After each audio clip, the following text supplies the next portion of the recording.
Assalamu alaikum everyone. Today I wanted to share with you some of the tips on how I do freeze some stuff for Ramadan. It's a quick and easy video. So here first thing I have some spinach. I did wash them with some bicarbonate of soda and rinse them very well. Then I filtered them with this filter just to make sure we get rid of most of the water. And then what I'm gonna do here is to cut them very thin.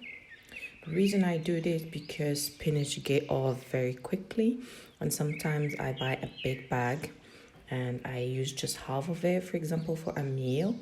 Then I have the other half that I'm not gonna use soon. So if I leave it in the fridge there, it's gonna get off. So what I do always prefer fresh things, but instead of chicken throwing half of the bag, I do prefer to use this method. And because sometimes I have some meals I prepare that need just a little quantity of spinach, so this is a good method. As I said, just make sure they as much drained as possible. Just drain them with the drainer and cut them very thinly. This will avoid the formation of ice when these are frozen in the freezer. All right, when it's done, I had just little quantity here.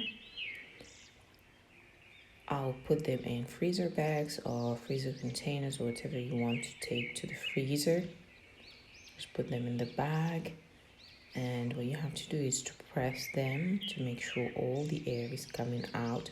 This will avoid that they take much place in the freezer. Just press them like this to take out most of the air inside, and that's it. My spinach are ready to go to the freezer. All right, another way for cutting some vegetables. For example, here I've got some zucchini or courgettes. I do use them in some of my recipes, so I don't buy them very often, and they tend to get off very quickly as well. So here I have two types. I did wash them and dry them with a towel, and here I put them in the zip bags. I did cut them in two different slices. Here are cut in cubes because I do use them in some rice or in some soup, and the other ones if I want to use them with pasta or something. And that's it. You just have the bag like this ready. I do have also some mushrooms left from some usage. As you can see, the mushrooms, you can't wash them, otherwise they get soaked and they lose their texture. So what I do, I take a slightly damp towel, kitchen paper, and I have to wipe them very well. As you can see, this some of the dirt. Just make sure you wipe them, and these are the ones left from a meal I prepared. So instead of throwing them, as you know, the mushrooms as well get off very quickly in the fridge. So I'm just gonna cut them in slices and put them in a freezer bag. Just be aware that in this case you can't use them like as roasted or fried because they tend to release too much water when frozen. So I do use them here in soups or in some pasta sauce or something that is moist, and it's better than have some canned mushrooms that I don't like the taste, and they're full of preservatives that are harmful for health. So this way I have these vegetables ready as well. Another thing that I like to freeze for Ramadan or in a regular basis are strawberries. Strawberries also get off very quickly. So here I wash them with vinegar very well and drain them and cut them into small pieces like this. Then I put them into bags. They are very good for smoothies. They're already frozen. I have also some bananas that were ripe. So instead of checking them or throwing them, I just decided to put them into bags like this. It's easy for me. If I want to make a smoothie, I just take them out and let them defrost for a little bit and make the smoothies already cool enough.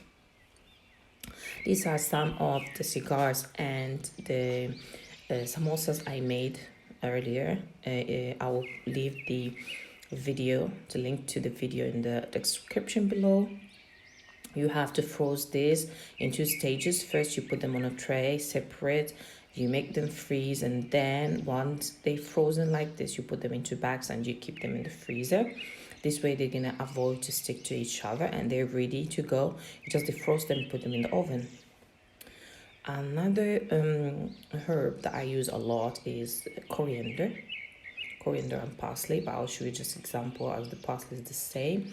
I did wash this very well. I did drain it with this drainer that is rotative. I did drain them very well, and then I put them on a towel because I wanted to make sure they dried. And what I do, I just clean them a little bit and then cut the stems, the end of the stems. And these stems, I'm not gonna chuck them because they have nice flavor.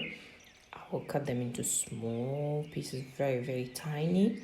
And these are very good in soups and in rice, in curries, because they give a nice flavor, and it's really a shame to get rid of this. So I do put them separate from the normal coriander leaves that I cut, just to be sure that I have 2 different ones, as the coriander tend to be added to meals or recipes at the end because it doesn't need too much cooking, while the stems need cooking, and I usually add them at the beginning. Also add them for legumes, for example, lentils or beans. Here I'm cutting finely my coriander. I will keep doing this with all the quantity I have, and as I said, you can do this as well with the parsley. So here I've got the stems aside and the leaves cut on that side, and then what I do, I leave a little bit of fresh coriander. Here it's coriander, the other one is the parsley, wrapped in the kitchen paper like this, and I do spray them a little bit of water to stay moist, and I keep them in the fridge. This can be consumed within 5 or 6 days, so it gives me also the option to have like some fresh herbs. Alright guys, here I've got also some leftover bread that is getting dry. So what I do, I put some melted butter with some coriander or parsley and a little bit of minced garlic, and I do the filling for this bread. You just have to cut it like this. Don't cut it through the end, it needs to be held as a whole bread. So we're gonna leave a little bit, an inch at the bottom. Then we cut it like this and we fill it with our filling. It's very nice, gives nice flavor to the bread. This is called, here in the UK, it's called garlic bread.